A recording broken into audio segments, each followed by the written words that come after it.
भाव सदा सुमर निजनो करो प्रकाश हे बहुड़ी भव दुख नहीं करे सताना।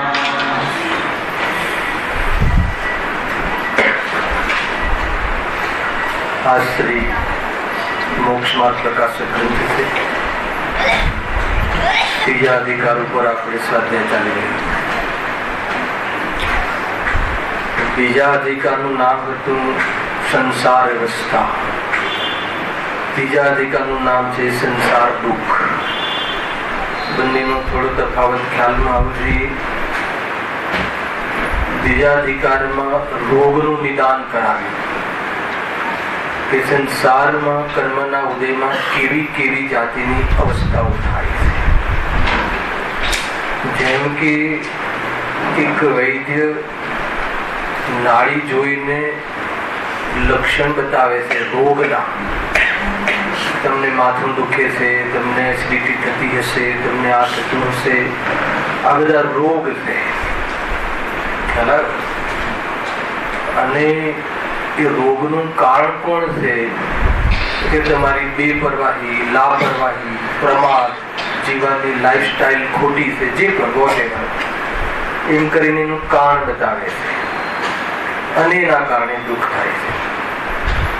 અહીંયા ત્રીજા અધિકારમાં સંસારની અવસ્થામાં અર્થાત તો એનું દુઃખનું કારણ એ અવસ્થા નથી, એ દુઃખનું કારણ તો મોહ છે. એમ કહ્યું બહારમાં જે અવસ્થાઓ ઊભી થાય છે, શરીરનું મલવું, તો અવાજ જોઈશે કે શરીરનું મલવું આદિ જે પણ બહારમાં સાતામાં જે બહારમાં ઘટનાઓ ઘટે છે એ દુઃખનું કારણ નથી, એ તો બહારની અવસ્થાઓ છે. પૂરો એ તો રોગ છે. પણ એ રોગમાં દુઃખનું કારણ કોણ છે? એ દુઃખનું કારણ તો તારી ખોટી માન્યતા છે, એ દુઃખનું કારણ છે. તને જે ભ્રમ છે એ દુઃખનું કારણ છે. એની ચર્ચા આપણે અહીંયા કરીએ છીએ એ હેડિંગમાં. દુઃખનું મૂળ કારણ મિથ્યા દર્શન, અજ્ઞાન ને અસંયમ. દુઃખનું કારણ આ છે, આ ત્રણ. શરીર કાળું મળવું, શરીર નાનું મોટું મળવું, સંયોગો ઓછા વધતા મળવા એ દુઃખનું કારણ નથી. પરંતુ મોહ, એ સંયોગને પોતાના માનવા, ભ્રમ જે થઈ જાય છે દુઃખનું કારણ છે. આજે પણ એ જ ગાથા ચાલી સાંભળીને ગુરુદેવના માધ્યમથી. શું હતી ગાથા? જેને પૂરી સાંભળી, ચંદ્રકાંત ગાથા. ખ્યાલ આવે? સૌખ્ય કોને કહે છે? સૌખ્ય રૂપી સ્વભાવ છે ને. શું છે? 229 પાનું જો તમારા પ્રતિકૂળતાનો અભાવ થાય. અહીંયા લખી દેજો. બહુ સરસ. થોડુંક 2 મિનિટ લઈએ છીએ. બહુ સારી ગાથા છે. તો છેલ્લી 2 લીટી સાંભળી હતી. કઈ 229 જ છે.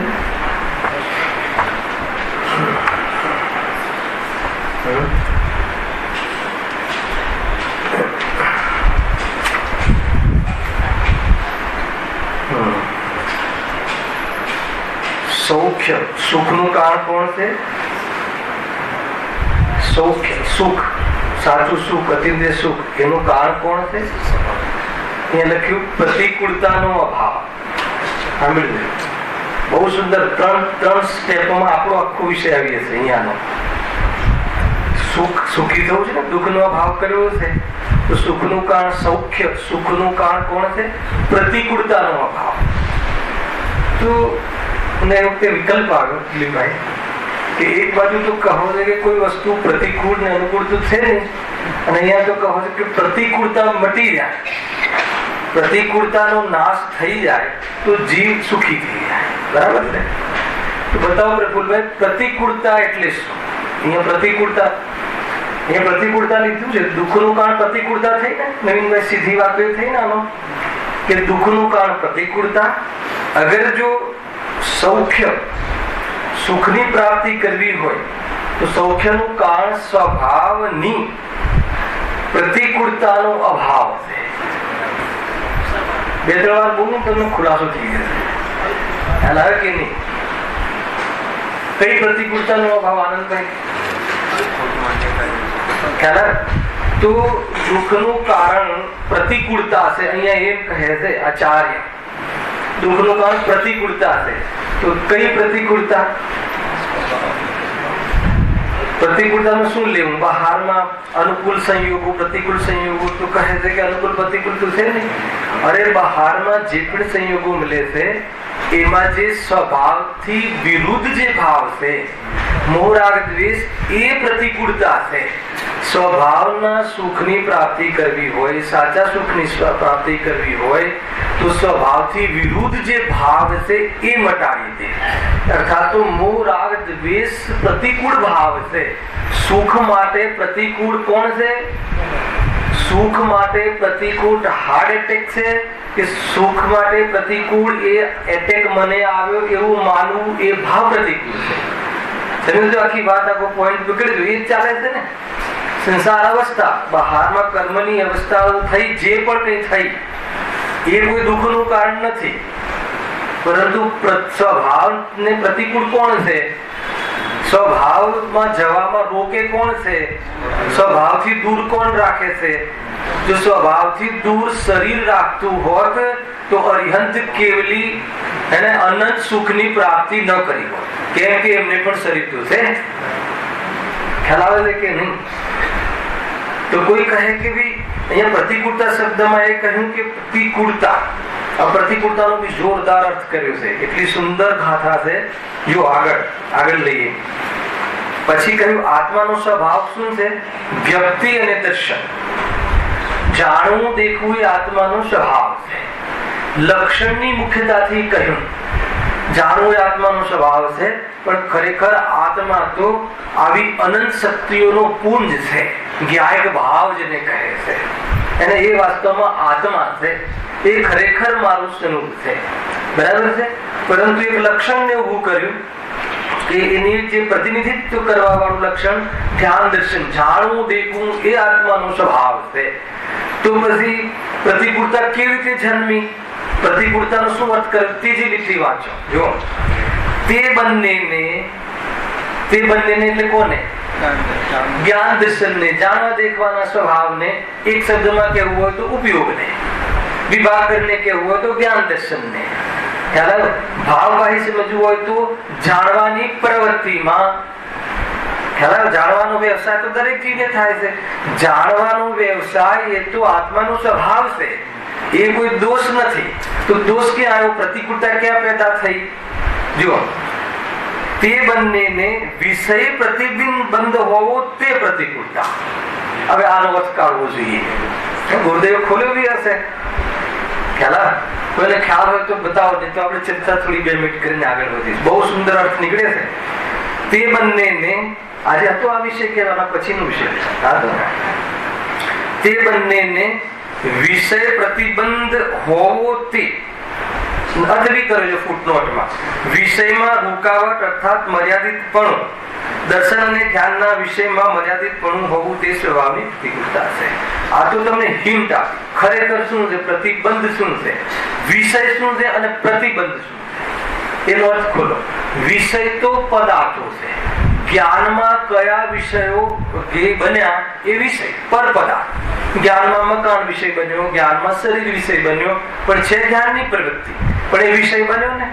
તે વિષય ત્યાં સુધી તો સ્વભાવ છે, ત્યાં સુધી દોષ નથી. સમજો? તો દોષ ક્યાં ચાલુ થઈ ગયો? વિષયમાં પ્રતિબંધ. પ્રતિબંધ એટલે એના પ્રત્યે બંધાવું, પોતાના સ્વભાવની મર્યાદાનું ઉલ્લંઘન કરવું. ફૂટનોટના આધારે બહુ ઊંચો અર્થ છે.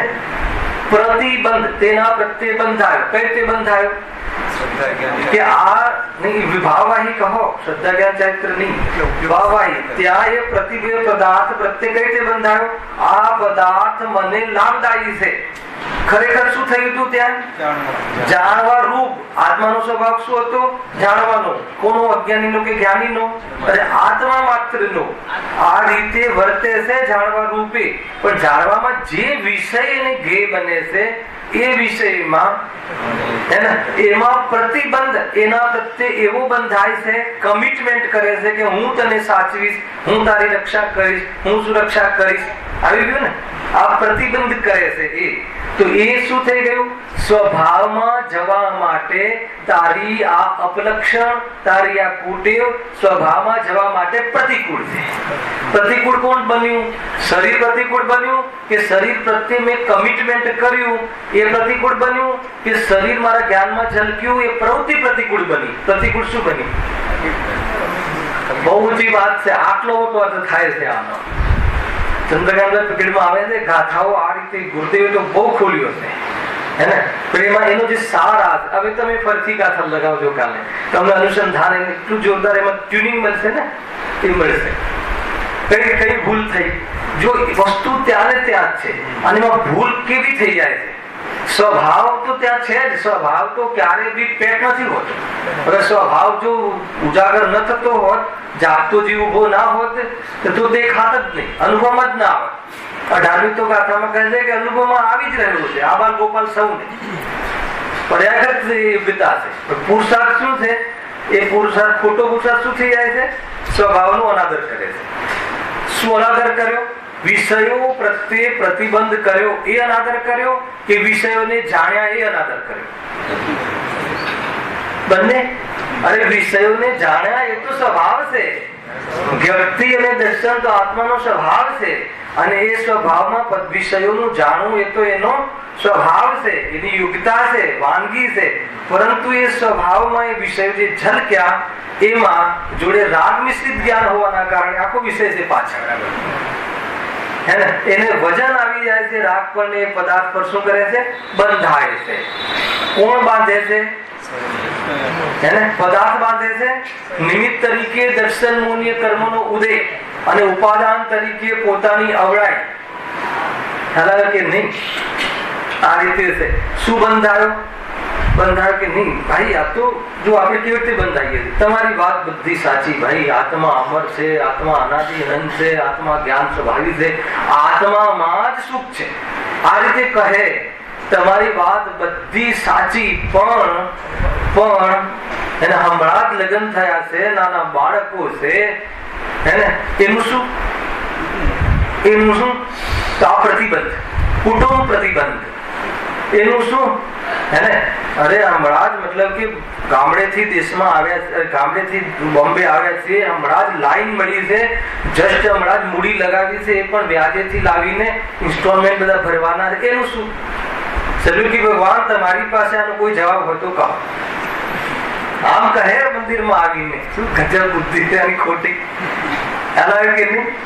તો કહે છે કે તને કોણે સોંપ્યું છે આ? તને કોણે કહ્યું છે આ બધું કરવાનું? જે હું અલગ ટોનમાં કહું છું પ્રફુલ્લભાઈ, એને પોતાને આ રીતે ધમકાવો. તને કોણે કહ્યું છે આ બધું કરવાનું? કોને ડ્યુટી આપી છે તને? તને કોઈ કીધું છે તું આવીને કર? તો શું જવાબ છે બતાવો? કોઈએ નથી કહ્યું. મારા મોહના કારણે આવી ગયું. તો મોહના કારણે તો હવે એના માટે તું બંધાયો. બંધાયો એટલે કમિટમેન્ટ કર્યું. એ પદાર્થો સાથે તે કમિટમેન્ટ કર્યું છે. અને ખરેખર જોઈએ તો તારા કમિટમેન્ટની શું કિંમત? એ બહારમાં ફૂલફિલ થવું એ તો કર્મ વ્યવસ્થા. અને ખરેખર જોઈએ તો તે પરમાણુનું તે સમયની પરિણમની યોગ્યતા બતાવ. તારા કમિટમેન્ટની શું કિંમત છે કે નહીં?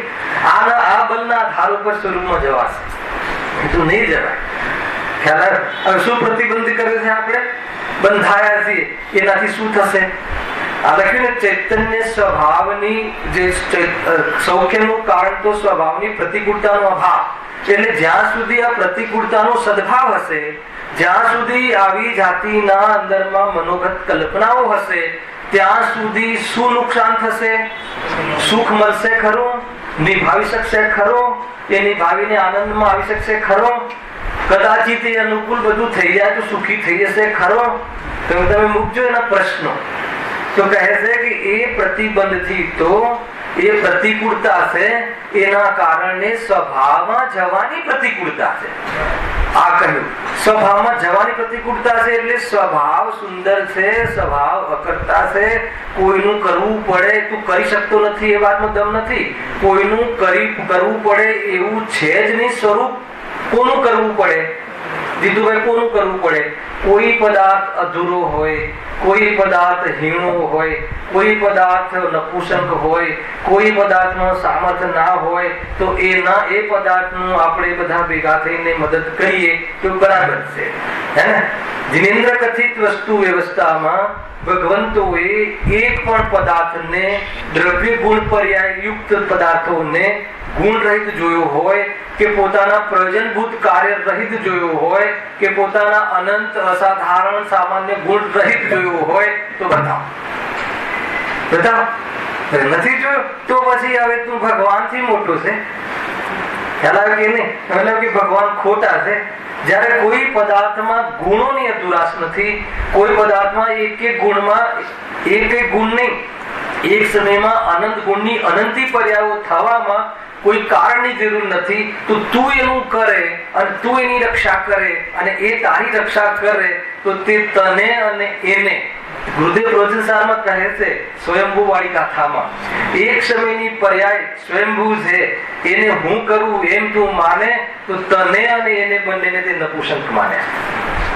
પોતાની પ્રજાની ઉત્પત્તિ કરવામાં દરેક પદાર્થનું સામર્થ્ય બતાવો તો કહે છે કે આ તો આપણે શું કરીએ છીએ? બંધાઈએ છીએ. એનાથી નુકસાન બતાવો. કેટલું નુકસાન જાય છે ખબર છે? ફાયદો તો છે જ નહીં. તમે જેનાથી બંધાયા છો એની ઉપલબ્ધિ થઈ પણ જાય તો બી ફાયદો નથી. પણ નુકસાન શું જશો ભાઈ? સ્વભાવમાં જવાનો પુરુષાર્થ નહીં ઉપડે. છોડી દો એ વાત. તો સ્વભાવમાં જવાના પુરુષાર્થના પૂર્વે સ્વભાવને ઓળખવાનો ભાવ નહીં આવે એટલે કે સુખના કારણ શોધવા માટે નપુંસક થઈ જઈશ તું. એ એટલી પર્યાયમાં મતલબ તારો પુરુષાર્થ તો ખોઈ બેસીશ. ગજબની વસ્તુ છે. તો એટલું મોટું નુકસાન એનો અર્થ ખ્યાલમાં આવે છે કઈ? એનો અર્થ એ છે કે અનંત કાળ સુધી રખડવાના પ્રોગ્રામ છે. પરસ્પરા સાથે પ્રતિબંધ થવું એ એટલા માટે આચાર્ય કહે છે, એટલા માટે પૂજ્ય ગુરુદેવશ્રીએ સૌથી પહેલા મિથ્યાદર્શના પ્રતિબંધ પ્રતિબંધ ઉપર તું પેલા તું વસ્તુ કરી દે, પછી જોઈએ છે રાગ જે અલ્પ રહે છે ને એને જીતવું પછી જોઈએ છે. પેલા તારી સમજમાં, તારી દ્રષ્ટિકોણમાં, તારી વસ્તુ સ્વરૂપની માન્યતામાં બહુ મોટી ભૂલ છે. 3 લીટીમાં બધી વાત આવી ગઈ કે નહીં? કઈ 3 લીટી હતી? અનિલભાઈ બતાવો, હર્ષદભાઈ બતાવો. પૂછી શકાય ને? હા બોલો તો. 3 લીટી છે, બહુ સરસ. યાદ કરવા જેવું છે. આ તું મતલબ કે ધ્યાન ધારણામાં તો લો, પછી એનું આગળ બોલો. પેલા 3 વસ્તુ અહીંયા લખ્યું ને, સૌખ્યનું કારણ, સુખનું કારણ. સુખી થવું છે ને? હા. તો સુખનું કારણ સ્વભાવની પ્રતિકૂળતાનો અભાવ તે છે.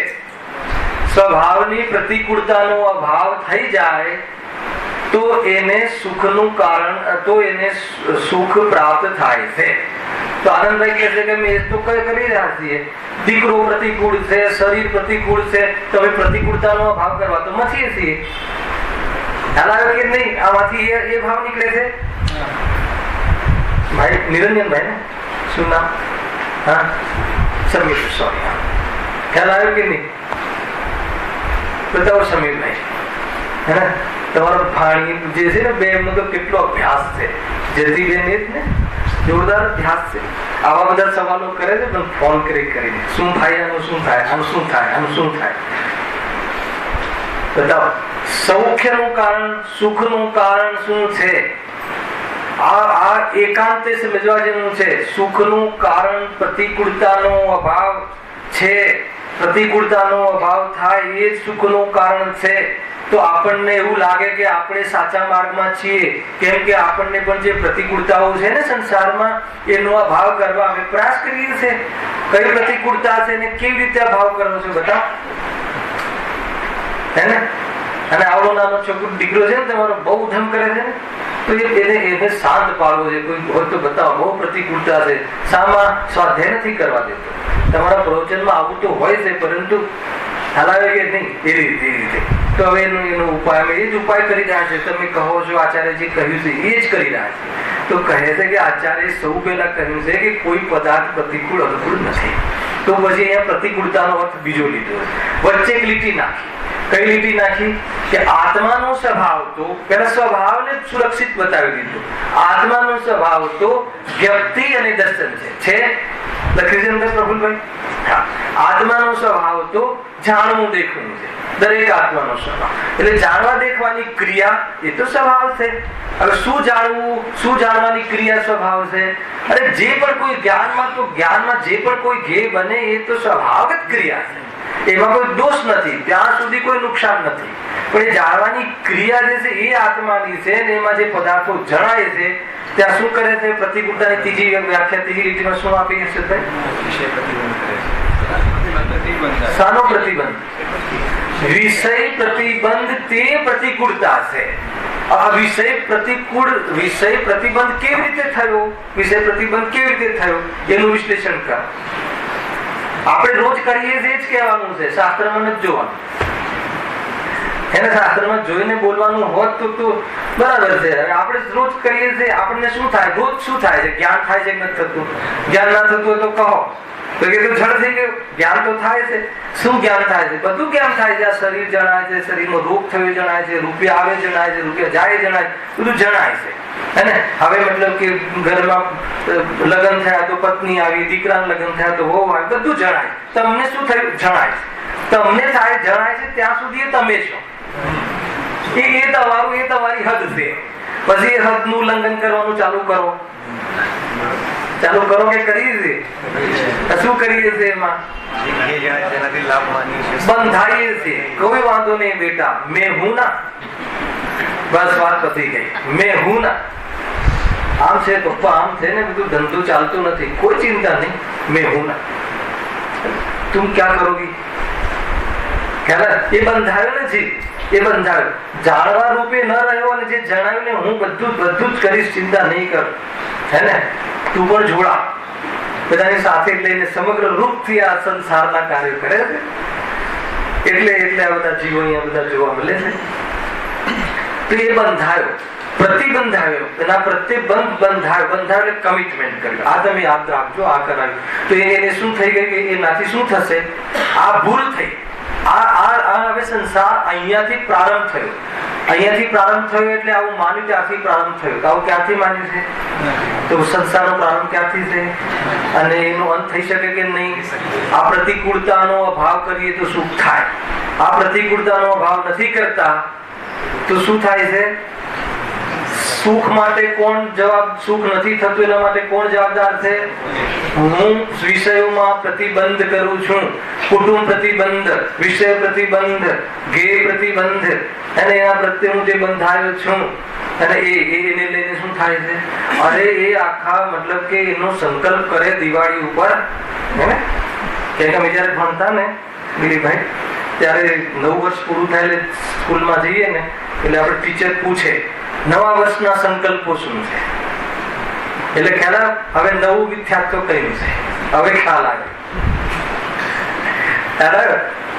પૂછતા નહીં સ્કૂલમાં, ત્યાં કોઈ અલગ અપેક્ષા છે કે તમારે આ વર્ષનું શું ટાર્ગેટ છે.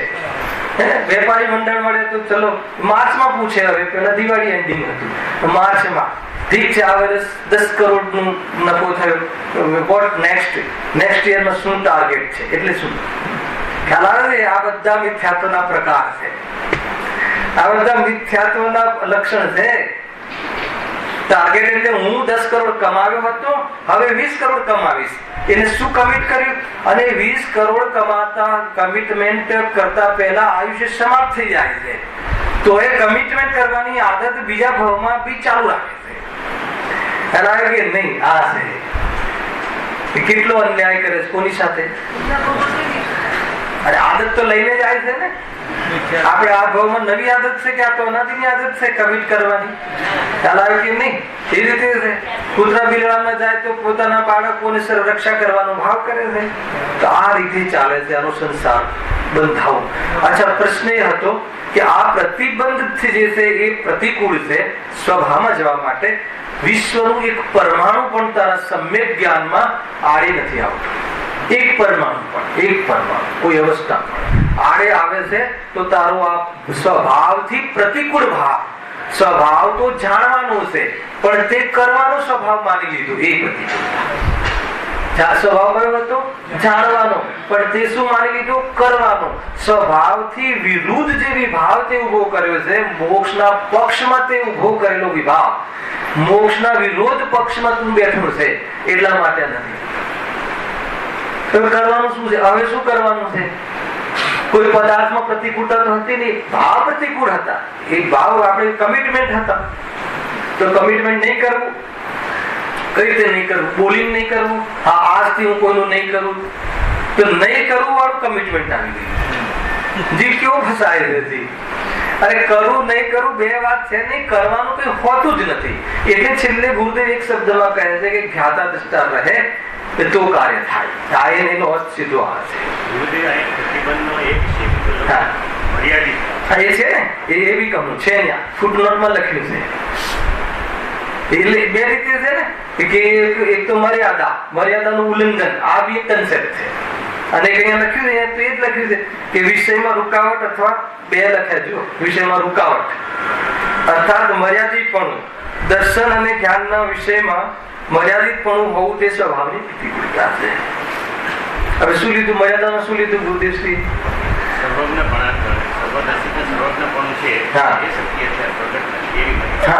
હવે કેમ પ્રગટ નથી? આગળનો શબ્દ વાંચવો જ પડશે. કેમ પ્રગટ નથી? ખંડ જ્ઞાન, ઇન્દ્રિય જ્ઞાન, બહુ વિષય ખુલશે આમાં તો. અને સંક્ષિપ્ત કહી દીધું ગુરુદેવશ્રીએ. પણ ચલો આપણું સર્વજ્ઞતા, કેવલ જ્ઞાન અને કેવલ દર્શન, એ આપણો સ્વભાવ છે પ્રગટ કરવો. આપણે અત્યારે તો અલ્પ જ્ઞાન છે, પણ પ્રભુ અલ્પ જ્ઞાન કેમ છે? તો આગળ શું શબ્દ લખ્યો છે? રૂકાવટ. જે વિષય તારા જ્ઞાનમાં બને છે ત્યાં તું રોકાઈ જાય છે. ખ્યાલ આવે ને? રોકાઈ જાય છે, એ રૂકાવટ છે. એટલે કેવલ જ્ઞાન પ્રગટ થતું. આ હેતુ. કેવલ જ્ઞાન કેવી રીતે પ્રગટ થાય એ બતાવો દિનેશભાઈ. જ્ઞાન પૂર્ણતા, જ્ઞાનની પૂર્ણતા કેવી રીતે પ્રગટ થાય, કેવલ જ્ઞાન કેવી રીતે પ્રગટ થાય એ બતાવો. આખી વિધિ છે. કેવલ જ્ઞાન પ્રગટ, કેવલ જ્ઞાન કહો, પૂર્ણ અનંત જ્ઞાન કહો, અનંત જ્ઞાનના અવિનાભાવી અનંત સુખ કહો. ખાલી જ્ઞાન તો મુખ્યતાથી બોલવામાં આવે છે, પ્રયોજન તો સુખનું છે.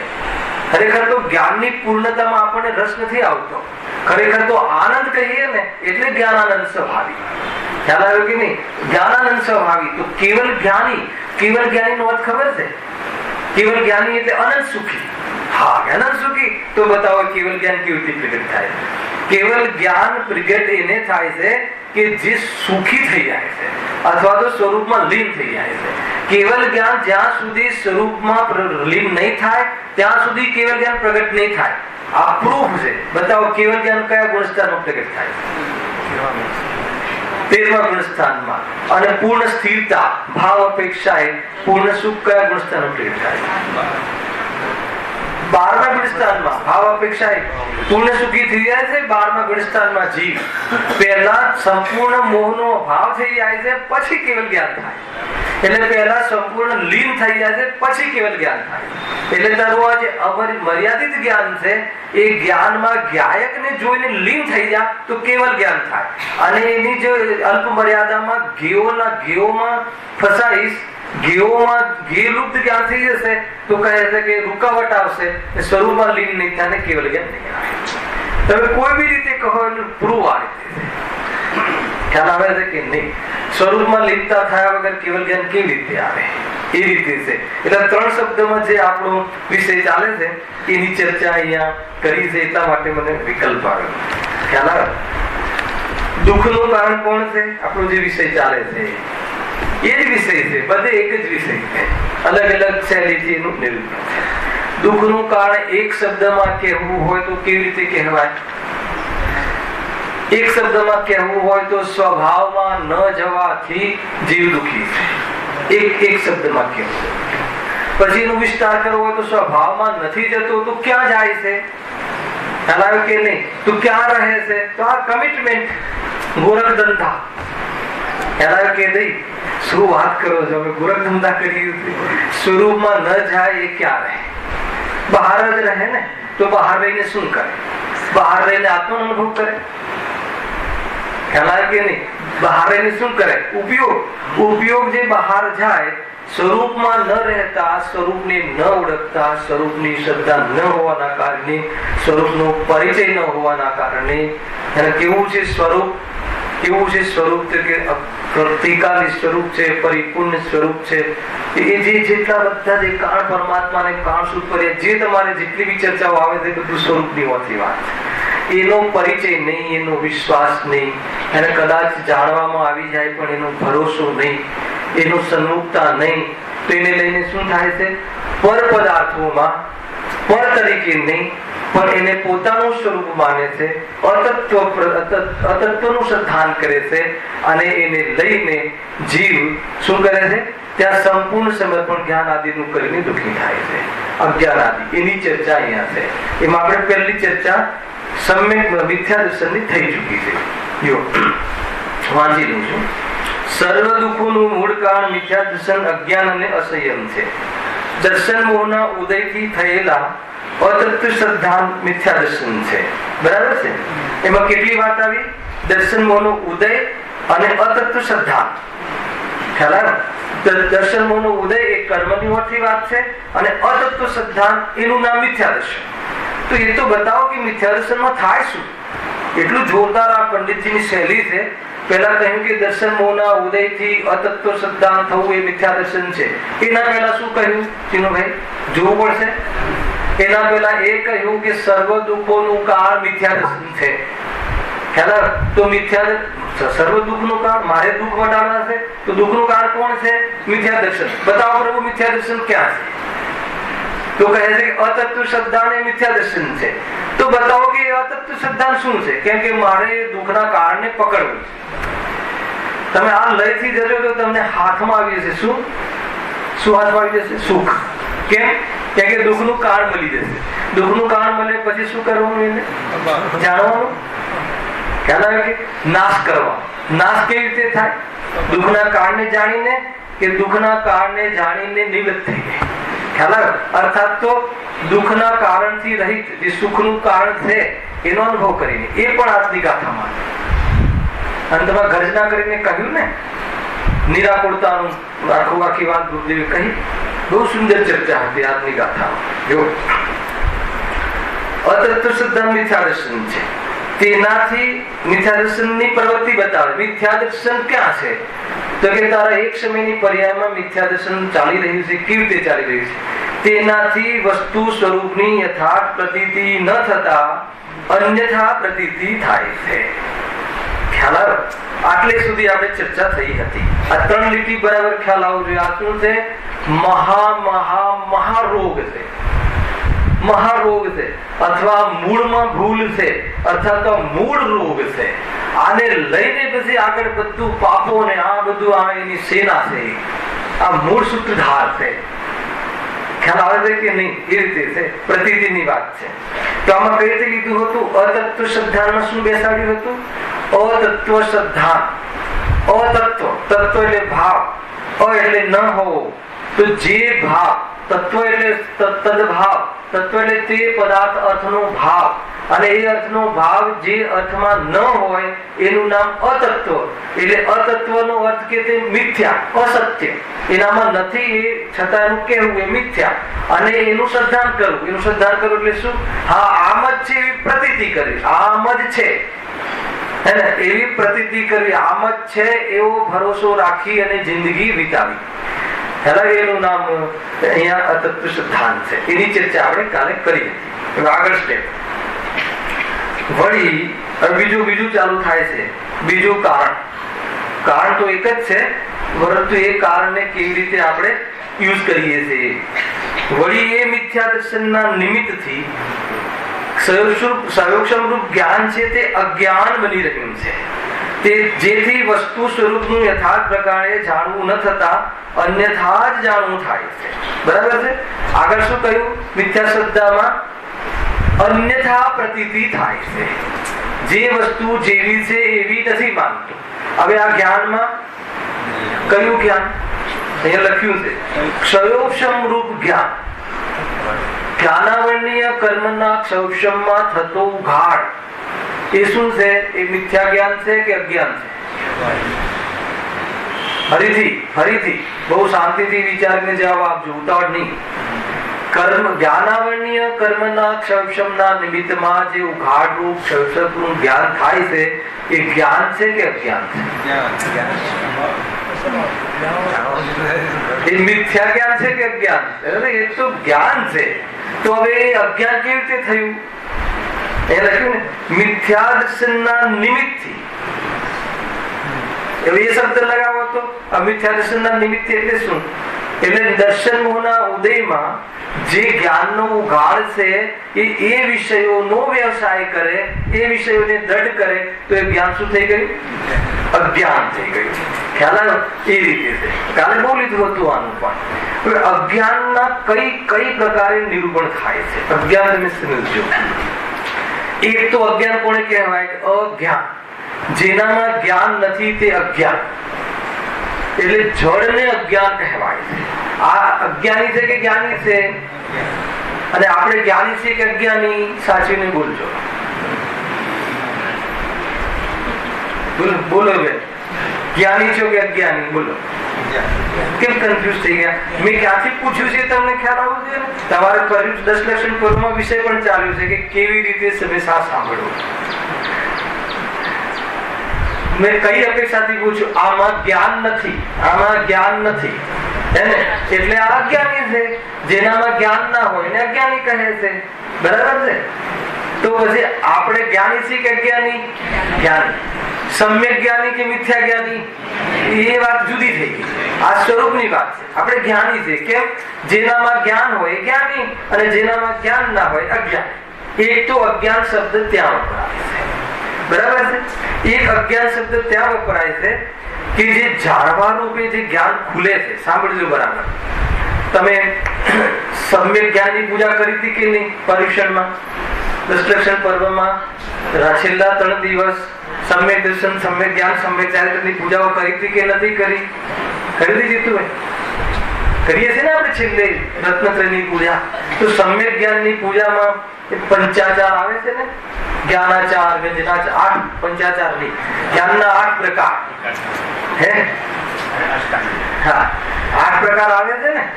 દર્શનના જે સમ્યક દર્શનના 8 અંગ અને જ્ઞાનના 8 અંગ અલગ છે.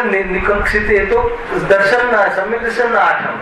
અને આમાં વ્યંજનાચાર, ઉભયાચાર, શબ્દાચાર, અર્થાચાર આવે છે કે નહીં?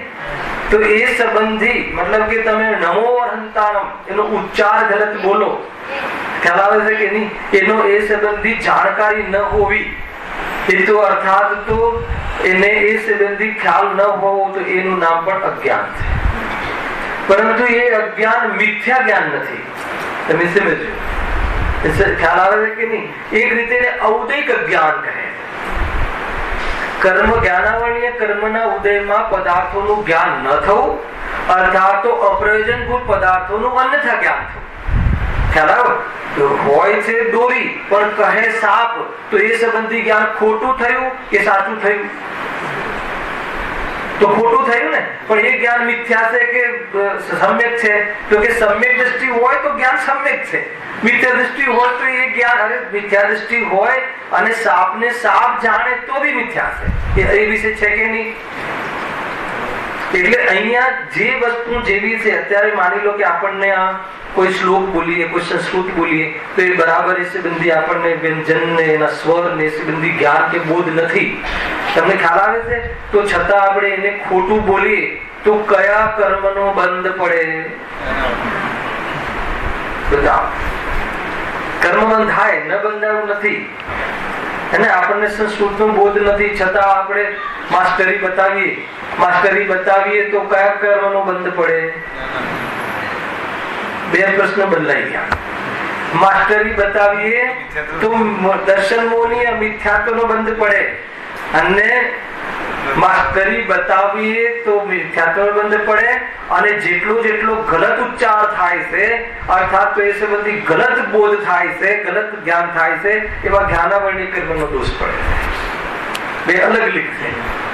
સુધીમાં આવે છે કે નહીં, અમારે તમને અજ્ઞાન, જે જ્ઞાન સંબંધી અજ્ઞાન અને દર્શન મોહનીય પૂર્વકનું અજ્ઞાન, બંનેમાં અંતર છે બતાવશે. કોઈ વસ્તુ સંબંધી આપણે જાણતા નથી. જો એમને આ રીતે લઈએ આપણે થોડુંક ઓર, કે માની લો કે આપણે કોઈ દુકાન હોય કે આપણે જે બિઝનેસ હોય આનંદભાઈ, તો હવે કોઈ ગ્રાહક આવે તો એને આપણે કોઈ 10 પ્રોડક્ટ લીધી, 10-15 પ્રોડક્ટ લીધી, તો આપણે એમાં માની લો કે ટોટલ મારતા આપણે 505 ની જગ્યાએ 405 અથવા 605 બટન દબી ગયું, કેલ્ક્યુલેટરમાં થઈ ગયું. બરાબર છે? તો એક તો એ ભૂલ થઈ, બરાબર છે. અને એક ભૂલ એ થઈ કે નહીં, આપણે 605 કરી દઈએ. ખ્યાલ આવે કે નહીં? બે ભૂલ નો અંદર ખ્યાલ આવે છે. એક ભૂલ તો લાપરવાહી સંબંધી, એ સંબંધી, જ્ઞાન સંબંધી, એને આવડતું નથી સંબંધી, અને એક ભૂલ તો નિયત સંબંધી. તો એ બે ભૂલ જેમ અલગ છે, એમ જ્ઞાનાવરણી કર્મના ઉદયમાં જે કોઈ પદાર્થોનું જ્ઞાન આપણને અન્યથા થાય છે, અપ્રયોજન પદાર્થોનું, એ જે અજ્ઞાન છે એને પણ અજ્ઞાન કહે. એટલો ખ્યાલ આવી ગયો. હવે આગળ બધું લીધેલું પણ છે, ક્યારેક છૂટું છવાયું. હવે એક અજ્ઞાનને જે સમ્યક મતિ શુદ્ધ જ્ઞાન, એ અજ્ઞાન છે કે જ્ઞાન છે? અપેક્ષા સમજો તો કે કેવલ જ્ઞાનની અપેક્ષા અલ્પ જ્ઞાન હોવાથી સ્વયં જ્ઞાની કહે છે કે હે પ્રભુ, હું તો અજ્ઞાની છું. ખ્યાલ આવે કે નહીં? બરાબર છે દિલીપભાઈ? માન લો કે કોઈ બી કુમકુમદેવ કે ગુરુદેવ શ્રી કે પંડિત ટોડરમલજી ભગવાનની સામે જાય તો શું કહે? અરે હું સમ્યક દ્રષ્ટિ છું એમ કહે. હું ગાયક છું એ તો દ્રષ્ટિ. પણ પ્રભુની સામે કેવી રીતે કહે? હે પ્રભુ, આપ તો કેવલ જ્ઞાની અને હું અજ્ઞાની. ક્યાં આપનું કેવલ જ્ઞાન ને ક્યાં અમારું દીપક જેટલું જ્ઞાન? તો અલ્પ જ્ઞાનને પણ 12મા ગુણ સ્થાને પરિપૂર્ણ પદાર્થોને જાણતો ન હોવાના કારણે અજ્ઞાની કહેવાની પદ્ધતિ છે. ખ્યાલ આવે કે નહીં? તો એ ત્રણ જે અજ્ઞાન કહ્યા એની વાત અહીંયા નથી શોર્ટકટમાં. તો અહીંયા જે અજ્ઞાનીની વાત છે, કયા અજ્ઞાનની વાત છે? કે જે હજુ સુધી મેં કહ્યું નથી. કહો તમે ચોથું કહી દો, પછી પૂછો. અહીંયા કયા જ્ઞાનની વાત છે ભાઈ? અહીંયા કહે છે કે દર્શન મોહનીય પૂર્વકનું ઉઘાડું જ્ઞાન. સાંભળજો, કેટલી જબરજસ્ત વાત છે. ઉઘાડ રૂપ જ્ઞાન, જ્ઞાનને અજ્ઞાન કહે છે અહીંયા. જે ઉઘાડું જ્ઞાન છે તો સ્વભાવ, પણ એ જો મિથ્યાત્વનો સપોર્ટ કરતું હોય, અર્થાત તો એ મિથ્યા દર્શન પૂર્વક જ્ઞાન થતું હોય, મિથ્યાત્વને લઈને જ્ઞાનની પ્રવૃત્તિ થતી હોય, અર્થાત તો મિથ્યાત્વ પૂર્વક જ્ઞાનની પ્રવૃત્તિ થતી હોય. ખ્યાલ આવે કે નહીં? બહારની ક્રિયાની વાત નથી. ખ્યાલ આવે? ક્રિયા તો કોઈ મતલબ જ નથી, જ્ઞાનની પ્રવૃત્તિ. અગર એ જ્ઞાનનું જાણવું અગર મિથ્યાત્વના પોષણ પૂર્વક થતું હોય, ખ્યાલ આવે છે કે નહીં? તો એ જે વ્યવસાય, સારું જ્ઞાન, બધું જ જ્ઞાન અજ્ઞાન છે. શું સમ્યક જ્ઞાન? મિથ્યા દર્શનની અપેક્ષા છે ને, મિથ્યા દર્શનની અપેક્ષા જ્ઞાન છે. સમ્યક જ્ઞાનની અપેક્ષા તો આમાં લાગુ નહીં પડે ને. સમ્યક જ્ઞાન તો વાત જ જુદી છે. અને આ જ જ્ઞાન, આ જ ઉઘાડરૂપ જ્ઞાન મિથ્યાત્વ રહિત હશે. ખ્યાલ આવ્યો કે નહીં? તો શું થઈ જશે? સમ્યક જ્ઞાન થઈ જશે. એટલે અહીંયા જે અજ્ઞાનની વાત ખરેખર જોવામાં આવે તો જે જ્ઞાન જે છે ને, જ્ઞાન તો જાણવું થાય છે. અને અત્યારે એ સ્વભાવ છે, એ જે આપણું અલ્પ જ્ઞાન છે એ વિભાવ સહિત છે, સમજો. પરંતુ એમાં જાણવું જે સ્વભાવ છે, અને જાણવામાં જે વિષયો આવી લીધો ને, પેલું પ્રતિબંધ વિષયો આવે એના પ્રત્યે કાંઈ નું કાંઈ માનવું, એ તો શ્રદ્ધાનો દોષ છે. પણ એ શ્રદ્ધાના દોષ ને સહિતનું જે જ્ઞાન છે એ જ્ઞાન કયું છે? ખ્યાલ આવે કે નહીં? તો પછી તમને એવું આ પ્રશ્ન થવા જોઈએ કે તમે જે અત્યારે કહી રહ્યા છો, કે અનેક વિદ્વાનો કહી રહ્યા છે કે આપણે જે અમે વાંચી રહ્યા છીએ, કે અમે જે સમજી રહ્યા છીએ, અમે બરાબર દેહથી આત્મા ભિન્ન છે, અને આત્મામાં તો અનંત શક્તિ છે, ચેતનરૂપ પદાર્થ છે, જળ શરીર છે તો જળ છે. આજે અમે જાણીએ છીએ એ જ્ઞાન મિથ્યા છે કે સમ્યક છે? આવો પ્રશ્ન થવો જોઈએ ને. પ્રશ્ન બરાબર છે, પ્રશ્ન ખ્યાલમાં આવ્યો, આ જ્ઞાન તો બરાબર છે કે નહીં? તો આ જ્ઞાન કોનું છે? શાસ્ત્રનું છે કે આત્માનું છે? અરે કે શાસ્ત્રના આધારે તું કહે છે એમ કેમ છે? જ્ઞાન તો જ્ઞાયકમાંથી જ આવે છે, પરંતુ આ જે જ્ઞાન, જે જાણકારી છે એ શાસ્ત્રના આધારથી કહે છે. આવો તને વિશ્વાસ હોય તો આ જ્ઞાન તારું સમ્યક છે, અને આવો વિશ્વાસ ના હોય તો ભલે શાસ્ત્રની અપેક્ષાએ સત્ય હોવા છતાં તારું જ્ઞાન સમ્યક નથી. શાસ્ત્રની અપેક્ષાએ તું જે જાણે છે, વિચારે છે, બતાવે છે, સમજે છે, સત્ય છે, પરંતુ શ્રદ્ધા તારી એ પ્રમાણે પરિણમી નથી, અર્થાત તો તારામાં ભૂલ નીકળી નથી, વિપરીતતા ગઈ નથી. તો આવું જાણવું એ જાણકારી રૂપ જ્ઞાન છે, ખરેખર એ તારું પરિણમન રૂપ સમ્યક જ્ઞાન નથી. સમજમાં આવે છે કે નહીં? કેમ કે આ બધું શું છે જીતુભાઈ, કે જીવને ભ્રમ થઈ જાય છે. ગઈકાલે લીધું તમે સદિચ્છામાં રાત્રિમાં તમે હતા ને, કે ઘણી વખત ધારણા જ્ઞાન એટલું સ્પષ્ટ હોય, એટલું બધું સ્પષ્ટ હોય કે કાંઈ પણ એમાં ભૂલ ના હોય. નિર્ણયાત્મક જ્ઞાન સમજો, અને વિશુદ્ધિ ઘણી હોય, પવિત્રતા જીવનમાં ઘણી હોય, તો એ જીવ એ ધારણા જ્ઞાન અને આ સમ્યક દર્શન પ્રતીતિ બંનેનો ભેદ નથી કરી શકતો. રાકેશભાઈ, એ ધારણા જ્ઞાનને પ્રતીતિ માની બેસે છે, એનું નામ મિથ્યા. આવે છે કે નહીં? આ રીતે. અને દુનિયા પણ એ રીતે જોવે છે. બહુ સારું સમજાવતો હોય તો 10 જણ પૂછે તમને સમ્યક દર્શન છે કે નહીં, તમને સમ્યક દર્શન છે કે નહીં, ખ્યાલ આવે કે નહીં? હું ઘણી વાર મને પૂછે, આપણે આ બહુ ખુલાસા કરતા હોઈએ એટલે પૂછે તમને આત્મદર્શન થઈ ગયું છે? ખૂણામાં લઈ જઈને પૂછે. એને શું કેવું? ના કહું કે હા કહું? રાખે છે કે જે હોય કહું. શું કેવું? બહુ વિકટ પરિસ્થિતિ ઘણા પૂછે છે, નજીકના મિત્રો પણ પૂછે છે, ઘણા પૂછે. કોઈ બી, મારી વાત નથી, કોઈ બી વિદ્વાન હોય અને જોરદાર એટલા અર્થાત વિષયનું નિરૂપણ ગુરુદેવના પ્રતાપે વ્યવસ્થિત કરતો હોય તો પછી એને સરવાળે ઓલા જીવને એવું ના આવે, એમ ખ્યાલ નથી આવતો કે આ જીવભાઈ કહે છે એને એ જે એમાં ન્યાય બતાવે છે એ હું છું, એ બાજુ એ દિશા ન ખુલતા તમને આટલું બધું એ શું કામ પૂછે છે ખબર છે? કે તમને સમ્યક દર્શન હોય તો તમારી વાણી છે ને મારા સમ્યક દર્શનમાં નિમિત્ત બની જાય. એટલે ખરેખર ઘણી બધી અંદરમાં પ્રોબ્લેમ ચાલતા હોય છે જીવને. આવી ગયા ને 17 પ્રશ્નો આવશે અહીંયા. એવું ઘણી વાર એક વાર વચન ચાલેલું કે સમ્યક દ્રષ્ટિની વાણી બીજાના સમ્યક દર્શનમાં નિમિત્ત બને. ખ્યાલ આવે કે નહીં? હું તો કહું છું કે કથનચિત સત્ય છે ને કથનચિત અસત્ય છે. ખ્યાલ આવે કે નહીં? કેવી રીતે સત્ય, કેવી રીતે અસત્ય, વિષય બીજો છે. આ ખ્યાલ આવે કે નહીં? કથનચિત સત્ય છે એટલે કે આ જે પણ કોઈ વાણી છે જે હું કહું છું ને, ગુરુદેવ પણ એમ જ કહેતા કે આ જે કહું છે હું નથી કહેતો, આ તો અર્યંતની જ વાણી છે. એટલે વાણી તો અર્યંતની જ થઈ હે ને? એ તો વચ્ચે એક માધ્યમ છે. કોઈ રેડિયો બોલે કે કોઈ આ મોઢું બોલે, પણ એમાં જે મટીરિયલ છે, મેટર છે, એ તો અર્યંતની વાણીની છે. તો બધી વાત ક્યાં રહી? સમજમાં આવે છે કે નહીં? અને કોઈ ના કોઈ બી, હવે કોઈ માની લો કે દ્રવ્યલિંગી મુનિ હોય, 11-9 પૂર્વની વાત ચાલતી હોય, સ્વયં મિથ્યા દ્રષ્ટિ રહે, પણ એમને સ્પષ્ટ જ્ઞાન હોય છે 11-9 પૂર્વનું, એમાંથી સમેસાર કહે તો સામે વાળો જીવ પામી જાય. પણ નિમિત્ત તો કોણ કયું કહેવાય છે? ખ્યાલ દેવ શાસ્ત્ર ગુરુ. કેમ કે એની પોતાની વાણી થોડી છે, એ તો ભગવાનની વાણી. કઈ બધા પ્રકાર છે કે વાત એ છે કે એ સમ્યક દર્શન છે કે નહીં એ પૂછવાનો કોઈ મતલબ શું છે કે ભાઈ સમ્યક દર્શન એટલે આ વખતે એ જ જવાબ આપો હું કે માની લો કે મને સમ્યક દર્શન હશે તો તમને કોઈ લાભ નહીં થાય. ગોળ જવાબ. ખ્યાલ આવે કે નહીં? તમને શું માનો છો કે હું તો મને ગાયક માનું છું, તમને બી ગાયક માનો છો, તો એને શું કહેવાય? ખ્યાલ આવે કે નહીં? અરે કોઈ સમ્યક એટલે કોઈ સમ્યક દર્શન થઈ ગયું આમ બોલવું અને આમ બતાવવું એટલે સમ્યક દર્શન થઈ ગયું એમ નથી. આ પેલા સમજો. હોય તો શાબાશ, પણ આ બોલું છું એટલે હોય તો સમ્યક દર્શન 100% નથી.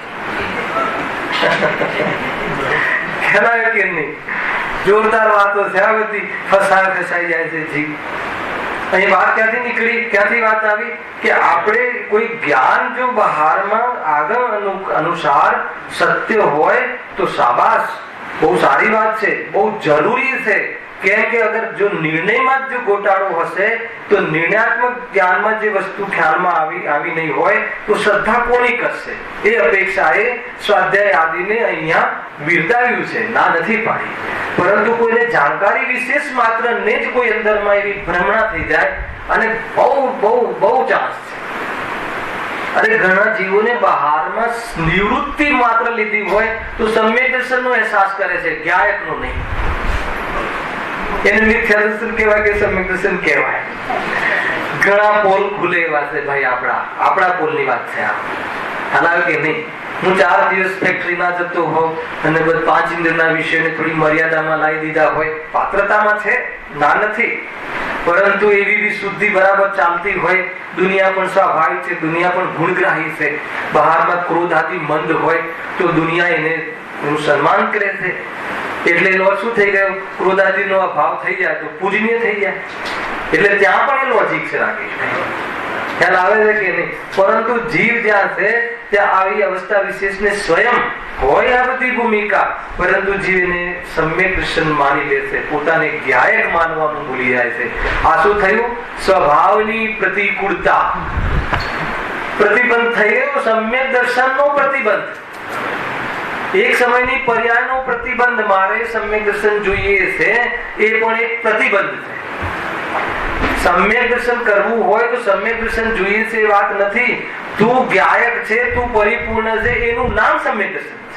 જોઈએ છે એ સમય તો વૈરાગ્ય બી નથી. રૂપિયા જોઈએ છે એ નહીં, સમ્યક દર્શન જોઈએ છે તો કે તને વૈરાગ્ય પણ નથી. મોક્ષ જોઈએ છે કે નહીં? મોક્ષ જોઈએ છે એ રાગ છે, અને એ રાગ માટે તો મોક્ષ મળે એમ પાકી વાત. ખ્યાલ ચંદ્રકાંત વાત બેસે છે બધી બહુ જબરજસ્ત વાત છે. આ તો એટલા માટે આ ખુલાસાથી વાત થાય છે. અને કોઈ જીવને સમ્યક દર્શન છે કે નહીં, બસ એટલું જાણવું જરૂરી છે કે એ જે નિરૂપણ કરે છે એ વિતરાગી છે કે નહીં, આપણા માટે એટલી જરૂરી છે. સાંભળજો બરાબર, અંતિમ વાત કહું છું કે આચાર્ય કુંદ દેવ, એમને આપણે ઉભા કરીએ અહીંયા.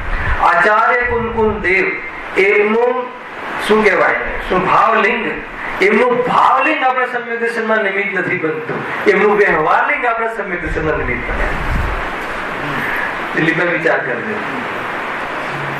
શું કહ્યું? એટલે દ્રવ્ય લિંગ ને પૂજવાનો વ્યવહાર છે, ભાવલિંગ ને તો અનુસરવાનો વ્યવહાર છે, અને વ્યવહાર લિંગ ને નમસ્કાર કરવાનો વ્યવહાર છે. સમજમાં આવે છે કઈ?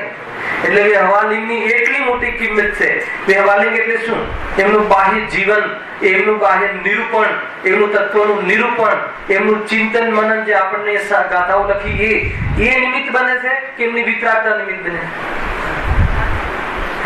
અર્યંત ભગવાનનું કેવળ જ્ઞાન નિમિત્ત બને છે કે એમના પુણ્યના ઉદયમાં થતી ઓમકાર ધ્વનિ નિમિત્ત બને છે? અને એ ઓમકાર ધ્વનિમાં એમના કેવળ જ્ઞાન સ્વરૂપનું ચિંતન છે, એ વાત જુદી છે. પરંતુ નિમિત્ત કોણ બને છે? દિવ્ય ધ્વનિ નિમિત્ત બને છે. એટલા માટે શ્રુત, દ્રવ્ય શ્રુત, શ્રુત એ ભાવ શુદ્ધ જ્ઞાનમાં નિમિત્ત બને છે. એટલે શ્રુત કેવું હોવું જોઈએ? અર્હત દ્રવ્ય હોવું જોઈએ. અર્હત ને સ્પર્શીને આવવા વાળી વાણી, જીન વાણી, અનુભવ વાળી વાણી એમ જે કહ્યું એ તો મુખ્યતાથી કહ્યું, પરંતુ એ જે સત્ય વાણી હોવી જોઈએ. બસ વાત એટલી છે. આ શાસ્ત્રથી આ ગુરુદેવને કોણ મળ્યું? સમ્યક દર્શન નિમિત્ત કોણ બન્યું? ખ્યાલ આવે કે નહીં? વર્તમાનમાં કોણ બન્યું? વર્તમાનમાં એમને જે બી મોક્ષના પ્રકાશક ગ્રંથ મળ્યો કે મિસાલ મળ્યો કે જે કોઈ મળ્યું, જે બી બે માંથી જે ગ્રંથ મળ્યું, તો એ ગ્રંથ નિમિત્ત બન્યો કે નહીં? શાસ્ત્ર નિમિત્ત બન્યું કે નહીં? અને ઓર જઈએ તો પૂર્વના સંસ્કારો, ઓર જઈએ તો પૂર્વમાં વાણી સાંભળીએ, પરંતુ પૂર્વમાં સાંભળીએ કે વર્તમાનમાં શાસ્ત્રના નિમિત્તથી એ જાગૃતિ થઈ પૂર્વની વાણી નિમિત્ત તો બની. ખ્યાલ આવે છે કે નહીં? ઘણી બધી વાતો છે. ટૂંકમાં ખરેખર સમ્યક દર્શન તો ન શાસ્ત્રથી થાય છે કે ન વાણીથી થાય છે, આત્માના દર્શનનું નામ સમ્યક દર્શન છે. અંતમાં અહીંયા સમેટાય પોઈન્ટ. બહુ બધી આ ક્યાંથી વાત નીકળી? અજ્ઞાન. આ અજ્ઞાનના પ્રકારો છે. આપણને એમ લાગે કે મતલબ કે ખાલી 5 ઇન્દ્રિયના પાપોમાં જ અજ્ઞાન છે, એમ નથી. એ તો પાપો તો અજ્ઞાનને વશ થઈને, અર્થાત તો અજ્ઞાનના અભાવમાં પણ ગ્રસ્ત જીવનમાં કસાયને વશ થઈને ભૂમિકા અનુસાર પાપ પ્રવૃત્તિ જોવા મળે છે. ખ્યાલ આવે છે કે નહીં? આ બધી ભૂમિકાઓ સમજવી બહુ જરૂરી છે. કઈ વાત આવી? અજ્ઞાન. હા, વળી એ મિથ્યા દર્શનના નિમિત્તથી ક્ષરક્ષમરૂપ જ્ઞાન છે તે અજ્ઞાન બની રહ્યું છે. કેવી રીતે અજ્ઞાન બની રહ્યું છે? કોણ અજ્ઞાન બની રહ્યું છે? ક્ષરક્ષમ જ્ઞાન. એ શું છે? સ્વભાવ. પણ વિભાગ કેવી રીતે બની રહ્યું છે? મિથ્યા દર્શનની પ્રવૃત્તિમાં રસ પડી રહ્યો છે. એ જ્ઞાનમાં એને રસ પડી રહ્યો છે. એની જિજ્ઞાસા એને પુણ્યની વધી રહી છે. એની જિજ્ઞાસા એટલે જ્ઞાન. એનું જ્ઞાન એ ચમત્કાર પાછળ એને ફના થઈ જાય છે. એનું જ્ઞાન બાહ્યના ચમત્કાર. શું ચમત્કાર એટલે શું? પુણ્ય છે ચમત્કાર એટલે. બહારના ઘટનાઓમાં એ જ્ઞાન રોકાઈ જાય છે. રૂકાવટ દરેક જગ્યાએ એટલો જોરદાર ખુલીને વિષય છે આ કે આપણને આપણી એક નાની નાની ભૂલો પકડાતી નથી. અને આપણને જે બહારમાં ક્રોધાથી આવી જાય છે ને, તો એ ક્રોધાથી આવી જાય છે તો આપણે નિરાશ થઈ જઈએ છીએ કે મારું તો કલ્યાણ જ નહીં થાય. અને કદાચ ક્રોધાથી આવી જવા, વધારે આવવા એ કોઈ ગુણ છે નથી કેવું. એ તો કઈ ભૂમિકામાં નષ્ટ થશે એ વિચારવા જેવું છે. ખ્યાલ આવે છે કે નહીં? છઠ્ઠે ગુણસ્થાને મુનિરાજને પોતાના શિષ્યોને પ્રાયશ્ચિત આપવાનો જે ઢંગ છે ને, હવે એમાં બી આંખનો ખૂણો લાલ કરે છે. થાય છે તો કયા એંગલમાં છે? આપણને આ મારે એ બતાવ એટલે એને રાખવા જેવું છે એમ નથી કેવું. મારે એ બતાવવું છે કે એ તો નાનો દોષ છે. કાલે શું લીધું હતું ચિન્નુભાઈ? આ ક્રોધાદી રાગ આદિ એ તો અલ્પ દોષ છે. તો પછી મોટો દોષ કયો છે? એ રાગ આદિ ક્રોધ આદિ માં ઉપાધિ ઘણું લાગવું, સારા લાગવા ગમવું, એ તો બહુ મોટો દોષ છે. એટલે આપણને રાગ આદિ ઘણો મોટો દોષ લાગે છે અને રાગ આદિ ગમે છે, દોષ જ નથી લાગતો. સમજ આવે છે કે નહીં? રાગ આદિ ક્રોધ આદિ સારા લાગવા, જરૂરી લાગવા, એના વગર જીવન કઈ રીતે સંભવ છે એવું લાગવું, એ તો અપરાધ છે. અને રાગ આદિ તો અલ્પ દોષ છે. સમજ આવે છે કે નહીં? તો અહીંયા એ કહે છે જ્ઞાનનું સમજવું બહુ જરૂરી છે ભાઈ. એવી નાની આટલા માટે બતાવું છું કે આપણને જે બહારમાં થોડીક જે ગ્રસ્ત જીવનમાં અમુક પ્રવૃત્તિ છે ને કે જે નિંદનીય નથી, કે જે ખાવા પીવાના ભાવ તે જે યોગ્ય ભાવ આવે છે, એ આપણને એમ લાગે ક્યારે છૂટશે. પરંતુ એ મારા છે એ માનવાનું ક્યારે છૂટશે એ વિચારની કોટીમાં નથી. અને એટલા માટે તમે યાદ કરો ગુરુદેવ શ્રીની પ્રતિજ્ઞા કે સૌથી પહેલા એ તારા છે કે નહીં નક્કી કર. અને અનંત જ્ઞાનીઓના સમ્યક દર્શનમાં સૌથી પહેલા આ દર્શન થાય છે. કયું દર્શન થાય છે?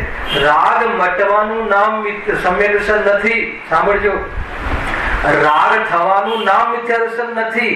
રાગ અને જ્ઞાન એક લાગવા, બંનેમાં કોઈ ડિફરન્ટ ના લાગવો, બંનેને એક માપમાં તોલવા, બંનેને એક ત્રાજવામાં રાખવા, એનું નામ મિથ્યા દર્શન.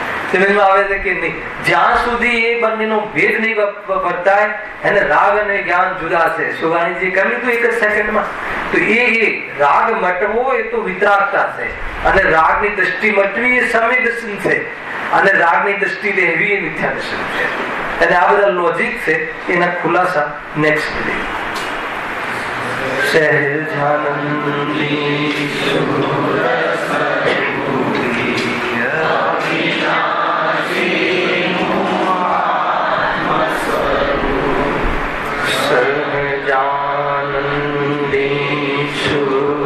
સ્વરૂપ